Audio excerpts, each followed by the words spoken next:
जय हिंद दोस्तों, स्वागत है आप सभी का एजुकेशन हब में। आज हम लोग परीक्षा योद्धा बुक का चैप्टर नंबर 2 झारखंड का इतिहास देखेंगे।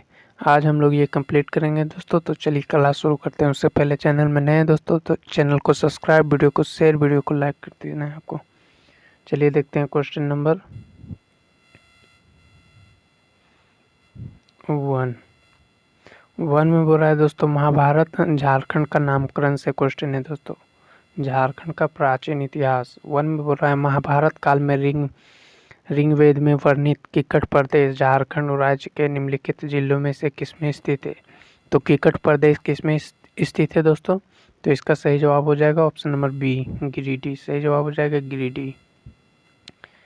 व्याख्या देख लेते हैं दोस्तों। महाभारत काल में ऋग्वेदिक में वर्णित किक्कट प्रदेश झारखंड के गिरिडीह जिले में है। ठीक है।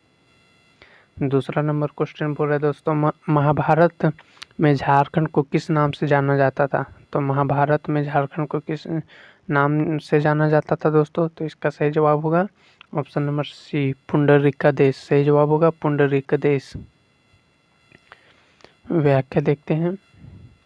महाभारत के दिग्विजय पर में झारखंड क्षेत्र की चर्चा पशुभूमि या पुंडरीका देश के नाम से मिलती है। इस ग्रंथ में इस क्षेत्र का अर्क खंड कर्क खंड के नाम से संकेतित किया गया है। तीसरा नंबर क्वेश्चन देखते हैं। चाणक्य ने अपनी प्रसिद्ध रचना अर्थशास्त्र में झारखंड को किस नाम से संबोधित किया है। तो चाणक्य के अर्थशास्त्र में झारखंड का क्या नाम है दोस्तों?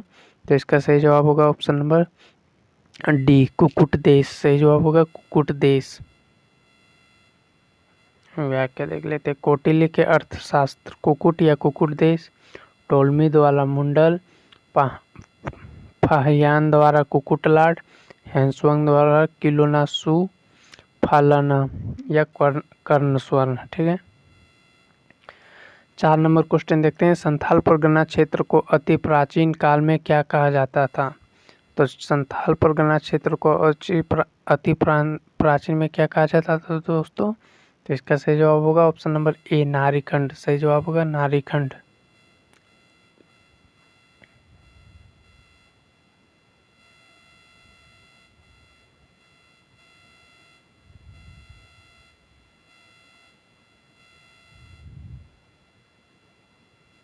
देखिए दोस्तों, व्याख्या में दिया हुआ है, संथाल परगना क्षेत्र को अति प्राचीन काल में नारीखंड तथा बाद में कंकजोल के नाम से संबोधित किया गया है। तो नारीखंड और कंकजोल के नाम से। ठीक है। 5 नंबर क्वेश्चन देखते हैं। मुगल काल के दौरान झारखंड राज्य को क्या कहा जाता था। तो मुगल काल के दौरान झारखंड राज्य को क्या कहा जाता था? तो इसका सही जवाब होगा ऑप्शन नंबर बी, खुखरा। सही जवाब होगा खुखरा। देख लेते हैं। मुगल काल में खुखरा या खुखरा, तुझ के जहाँ भी गिर में खोखरा, अकबरनामा में कोकरा, आईने अकबरी में खखरा। ठीक है। आईने अकबरी में खखरा। 6 नंबर क्वेश्चन। झारखंड मुगल काल के दौरान झारखंड क्षेत्र डैश के नाम से जाना जाता था। तो क्या नाम से जाना जाता था? तो इसका सही जवाब होगा ऑप्शन नंबर सी, खुखरा। सही जवाब होगा खुखरा। अब पुरातात्विक स्रोत से देख लेते हैं। दलमी एक पुरातात्विक स्थल निम्न में से किस नदी के तट पर स्थित है। तो दलमी किस नदी के तट पर स्थित है दोस्तों? तो इसका सही जवाब होगा ऑप्शन नंबर डी, स्वर्ण रेखा। सही जवाब होगा स्वर्ण रेखा। व्याख्या, धनबाद जिला बौद्ध धर्म का एक महत्वपूर्ण केंद्र था। यहाँ के दलमी और बुद्धपुर में अनेक बौद्ध स्मारक आज भी देखे जा सकते हैं। पुरातात्विक स्थल दलमी स्वर्ण रेखा नदी के उत्तरी तट पर स्थित है।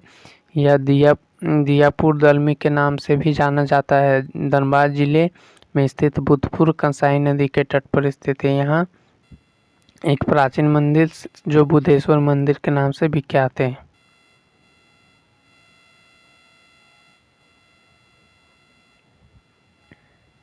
दूसरा, बर्फ आयु की गहरी भूमिगत गुफा में पाया गया है। तो कहाँ पाया गया दोस्तों बर्फ आयु की गहरी भूमिगत गुफा? तो इसका सही जवाब होगा ऑप्शन नंबर बी, इसको गाँव। सही जवाब होगा इसको गाँव। इसको गांव हजारीबाग में बर्फ आयु की गहरी भूमिगत गुफाएं स्थित है। इसको में आदि मानव द्वारा निर्मित चित्र, खुला सूर्य मंदिर, शैल चित्र, दीर्घा अवशेष प्राप्त हुए हैं। ठीक है, तीसरा नंबर क्वेश्चन है, शुरुआती पत्थर की उम्र से तांबा के बर्तन और उपकरण के प्रमाण पाए जाते हैं। तो तांबा के बर्तन और उपकरण के प्रमाण कहाँ से पाए जाते हैं दोस्तों? तो इसका सही जवाब होगा ऑप्शन नंबर डी, काररबाड़ी एवं बरगुंदा। सही जवाब होगा ऑप्शन नंबर डी, करारबाड़ी एवं बरगुंदा। व्याख्या देख लेते हैं। झारखंड का इतिहास पाषाण काल में आरंभ होता है, जब से मनुष्य इस इलाके में रहने का प्रमाण मिलते हैं। झारखंड के करारबाड़ी और बरगुंदा में शुरुआती पत्थर की उम्र के तांबा के बर्तन और उपकरण के प्रमाण पाए गए हैं। 4 नंबर क्वेश्चन देखते हैं। असुरा साइट्स झारखंड में पाए जाने वाले राष्ट्रीय महत्व के स्मारक स्थलों में से कौन सा इलाके में स्थित नहीं है? तो कौन सा इलाके में स्थित है नहीं दोस्तों? तो इसका सही जवाब होगा ऑप्शन नंबर डी, ईचागढ़। सही जवाब होगा ईचागढ़। व्याख्या देख लेते हैं। झारखंड का राष्ट्रीय महत्व के स्मारक स्थलों पर प्रमुख स्थान रखने वाला असुरपुरा स्थल, असुर साइट्स, हंसा कुंजला, खुट्टी टोला, सरिदकेल है। इनके रख रखाव की जिम्मेदारी भारतीय पुरातत्व सर्वेक्षण विभाग के पास है। खूंटी, रांची, खुट्टी, लोहरदगा, हजारीबाग, चाईबासा आदि में अनेक असुर साइट्स हैं। खूंटी जिले में स्थित कुथार टोली, कुंजला, सरिदकेल, कठार टोली एवं हंसा को संरक्षित स्मारक घोषित किया जा चुका है। 50 एकड़ के क्षेत्र में फैला सरिदकेल खूंटी तमाड़ रोड पर तंजना नदी के तट पर स्थित है। इसकी खोज सबसे पहले 1915 में एसी रॉय ने की थी। कुंजला खूंटी के पश्चिमी स्थित, इसकी खोज भी एसी रॉय ने ही की थी। कठार टोली रांची के दक्षिण चाईबासा रोड पर स्थित है। खुट्टी टोला कोटरी नदी के तट पर स्थित है, जबकि हंसा रांची के दक्षिणी दिशा में स्थित है। ठीक है, 5 नंबर क्वेश्चन देखते हैं। हजारीबाग के उत्तर की ओर झारखंड में निम्न में से कौन सा स्थान बौद्ध धर्म विरासत के अवशेष का दावा करते हैं? तो कौन सा स्थान करते हैं दोस्तों?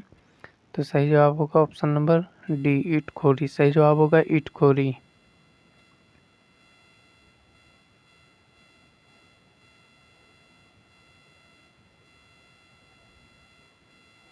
6 नंबर क्वेश्चन देखते हैं दोस्तों।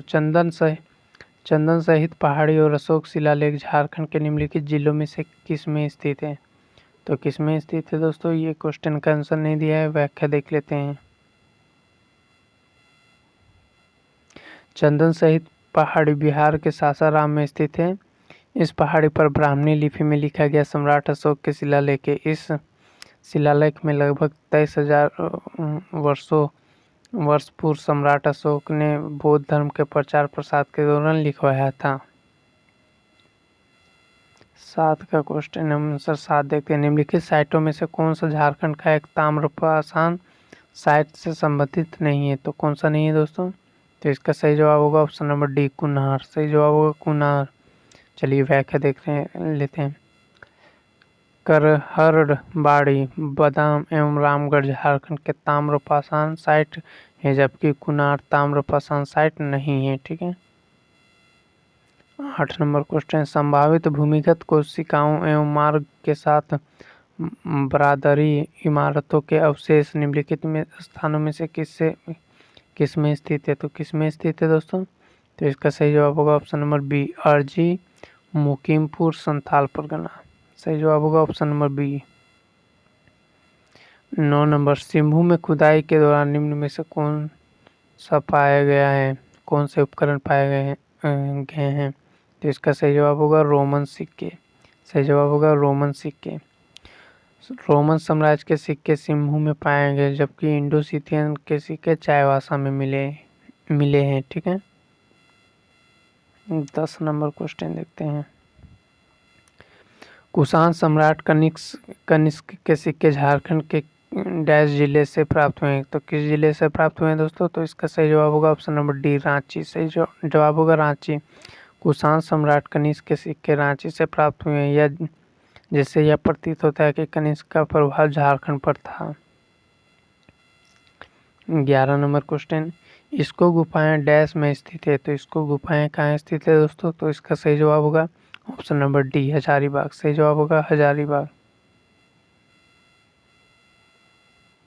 चलिए व्याख्या देख लेते हैं। हजारीबाग जिला मुख्यालय से 40 किलोमीटर दूर बड़का गांव में इसको गुफा स्थित है। यह गुफा 5000 साल अधिक पुराना है। इस गुफा का उपयोग बदामंग के राजा ने किया करते थे। इस गुफा के चट्टानों को कोहबर कला जिसे रॉक पेंटिंग कहा जाता है उकेरे हुए है।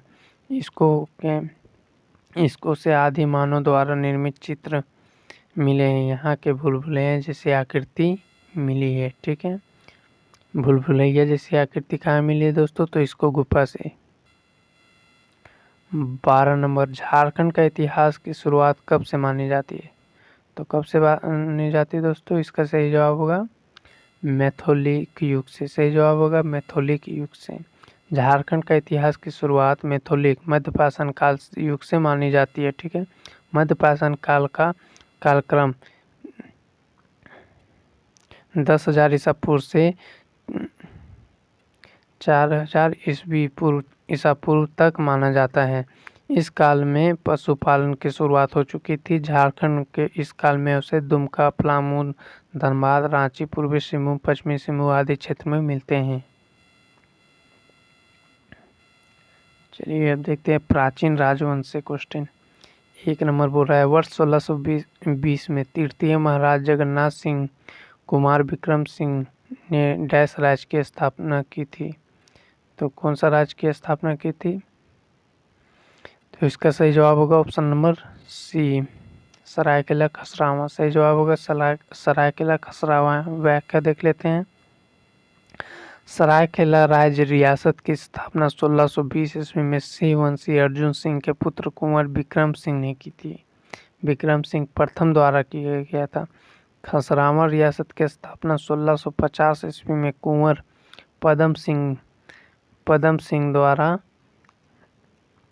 की गई थी। प्रारंभ में कुंवर विक्रम सिंह प्रथम को संजय और करखाई नदी के बीच 76 वर्ग किलोमीटर का एक क्षेत्र सौंपा गया था, जिसके अंतर्गत सिर्फ 12 गांव थे। बाद में इन्होंने आसपास के क्षेत्रों को जीतकर 700 वर्ग किलोमीटर सरायकेला रियासत की स्थापना की। देश की आज़ादी के पश्चात दोनों ही रियासत का विलय बिहार राज्य में किया गया। इसके पश्चात सरायकेला के अनुमंडल को दर्जा प्रदान किया गया। ठीक है दोस्तों, पूछेगा सरायकेला राज्य की स्थापना कब हुआ? तो 1620 में। किसने किया? विक्रम सिंह प्रथम ने। खसरावा राज्य की स्थापना कब हुआ? 1650 में। किसने किया? पदम सिंह ने। ध्यान रखिएगा। ठीक है, दूसरा नंबर क्वेश्चन देखते हैं।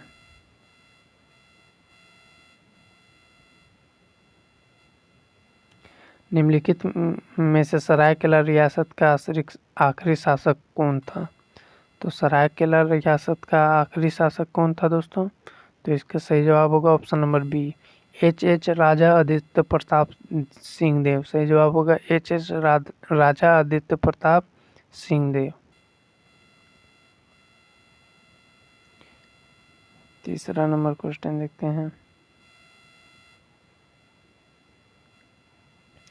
प्रथम नागवंशी राजा कौन था? सही जवाब होगा ऑप्शन नंबर सी, फणिमुकुट राय। सही जवाब होगा फणिमुकुट राय।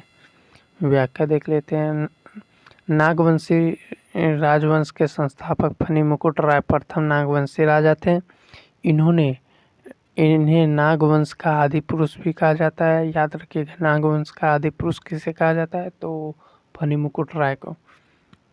इन्होंने 64 ईसा पूर्व प्रथम सदी में नागवंश राज्य की स्थापना की तथा सुतियांबे को राजधानी बनाया। सुतियांबे को राजधानी किसने बनाया? तो फणिमुकुट राय ने। सुतियांबे में इन्होंने एक सूर्य मंदिर का भी निर्माण करवाया। इन्होंने अपने शासनकाल में बाहरी लोगों को झारखंड क्षेत्र में आने के लिए आमंत्रित किया तथा बनारस से आए भावराय श्रीवास्तव ने अपना दीवान नियुक्त किया। इस प्रकार झारखंड की संस्कृति में प्रथम बार गैर आदिवासियों समान मूलवासी को विस्तार का कारण हुआ। 4 नंबर क्वेश्चन, नागवंशी राजा ने सर्वप्रथम नवरत्न नामक पंचमंजिला भवन का निर्माण कहाँ करवाया? तो पंचमंजिला भवन का निर्माण कहाँ करवाया? ऑप्शन नंबर सी इसका सही जवाब होगा दोईसा। सही जवाब होगा दोईसा। व्याख्या देख लेते हैं। नागवंशी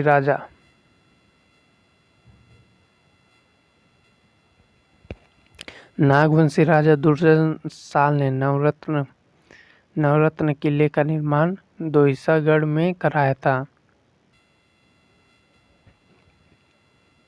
यह गुमला जिले में स्थित है। यह नागवंशी राजा दुर्जन साल की राजधानी थी। इसके द्वारा पंचमिला भवन का निर्माण करवाया गया था, जिसके प्रत्येक तल्ले में 9 कमरे थे।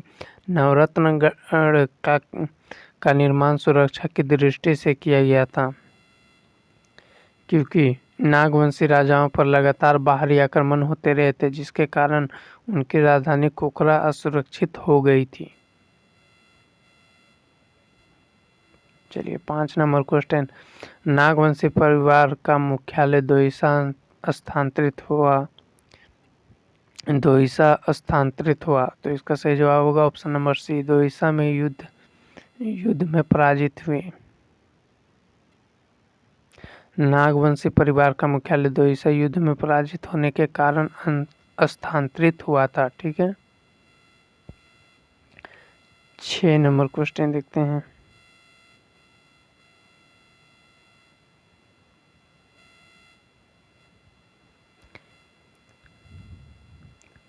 इस शासक का नाम बताया जिसने नागवंशी राज्य की राजधानी सुतियाम्बे से चूटिया स्थानांतरित की। तो किसने की दोस्तों? तो इसका सही जवाब होगा ऑप्शन नंबर सी, प्रताप राय ने। सही जवाब होगा प्रताप राय ने।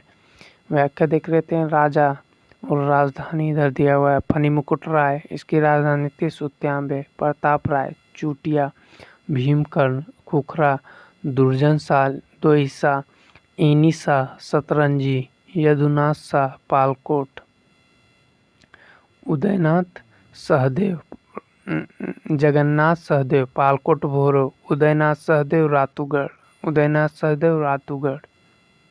7 नंबर क्वेश्चन देखते हैं। निम्नलिखित में से रामगढ़ का कौन सा राजा शुरू से अंत तक अंग्रेजों का विरोध करता रहा? तो कौन सा राजा था दोस्तों? तो इसका सही जवाब होगा option number D, Mukund Singh. सही जवाब होगा मुकुंद सिंह। चलिए देखते हैं दोस्तों। 18वीं सदी में मुकुंद सिंह रामगढ़ के राजा थे। उन्होंने 1763 से 72 ईस्वी तक रामगढ़ पर शासन किया। उन्होंने ईस्ट इंडिया कंपनी के खिलाफ जीवन पर्यंत विरोध किया। इसके लिए उन्होंने मराठों के साथ गठबंधन भी किया था। अंग्रेजों अधिकारी केमक के नेतृत्व में हजारीबाग में अंग्रेजों का प्रवेश हुआ था तथा 1772 में रामगढ़ राज्य पर चढ़ाई की गई, जिसके कारण मुकुंद सिंह भागकर पलामू चले गए थे। मुकुंद सिंह के स्थान पर अंग्रेज समर्थक तेज सिंह को रामगढ़ राज्य का राजा घोषित किया गया था।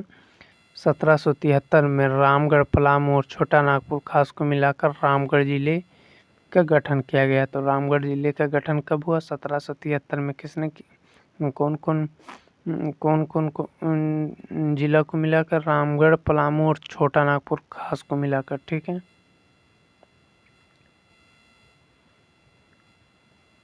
रामगढ़ राज्य की मूल राजधानी थी। तो रामगढ़ राज्य की मूल राजधानी क्या थी? तो इसका सही जवाब होगा ऑप्शन नंबर ए, रामगढ़। सही जवाब होगा रामगढ़। चलिए देखते हैं। रामगढ़ राज्य की मूल राजधानी रामगढ़ थी। इधर राजधानी, इधर संस्थापक सीसीआई अवुर्दा बागदेव सिंह, बादमा हेमंत सिंह, रामगढ़ दलेल सिंह, इचाक तेज सिंह, पद्मा ब्रह्मदेव नारायण सिंह। से जो पद्मा ब्रह्मदेव नारायण सिंह। ठीक है। 9 नंबर क्वेश्चन देखते हैं। झारखंड के किस स्थान को प्राचीन काल में हरित कीवाना नाम से जाना जाता है? तो किस स्थान को हरित कीवाना नाम से जाना जाता है? तो इसका सही जवाब होगा ऑप्शन नंबर डी, देवघर। सही जवाब होगा देवघर। देवघर का हिंदी शब्द है देवघर का शाब्दार्थिक अर्थ है भगवान और देवियों का निवास। देवघर को बैद्यनाथ धाम, बाबा धाम के नाम से भी जाना जाता है। देवघर को संस्कृत ग्रंथों में हरित कीवान या केतकी वन के रूप में जाना जाता है। 12 ज्योतिर्लिंगों में से एक मनोकामना लिंग यहीं पर स्थित है। देवघर स्थित बैद्यनाथ मंदिर का निर्माण 1596 में गिद्धौर राजा पूरनमल द्वारा करवाया गया था। ठीक है। 10 नंबर क्वेश्चन, प्राचीन काल में किसे राजा कटंग देव द्वारा शासित कैलाशपुर परगना के नाम से जाना जाता है? तो किसे कटंग देव द्वारा शासित कैलाशपुर परगना के नाम से जाना जाता है? तो इसका सही जवाब होगा ऑप्शन नंबर सी, सिमडेगा। सही जवाब होगा सिमडेगा।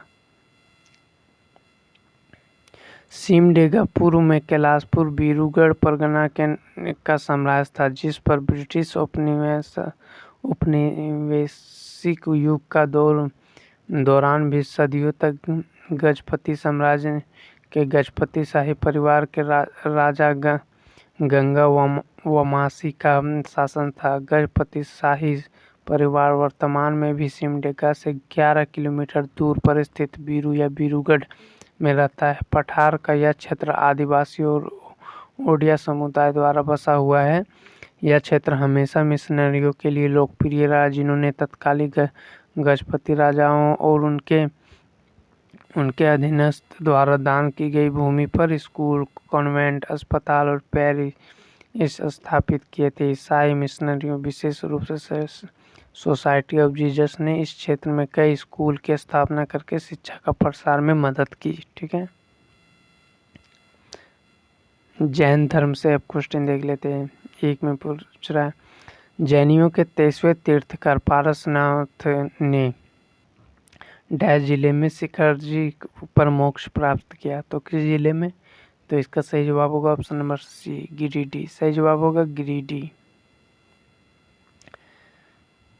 चलिए व्याख्या देख लेते हैं। जैन धर्म के 23वें तीर्थकर पारसनाथ ने गिरिडीह जिले में शिखर जी समेत शिखर पारसनाथ पर मोक्ष प्राप्त किया।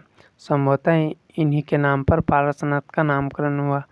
पार्श्वनाथ एकमात्र तीर्थकर थे जिन्होंने इस कलयुग में कल्प वृक्ष की उपाधि प्राप्त की। ठीक है। जैन ग्रंथों में भगवान महावीर के लोरे यादगार की यात्रा के संदर्भ में मुंडारी में जिसका अर्थ होता है, इसका सही जवाब होगा ऑप्शन नंबर सी, आंसुओं की नदी। थैंक यू दोस्तों, आज के लिए इतना ही रहने देते हैं, बाकी हम लोग पार्ट 2 में करेंगे। मिलते हैं नेक्स्ट क्लास में। अगर वीडियो अच्छी लगी हो तो चैनल को सब्सक्राइब, वीडियो को शेयर, वीडियो को लाइक कर दीजिएगा। ठीक है। जय हिंद।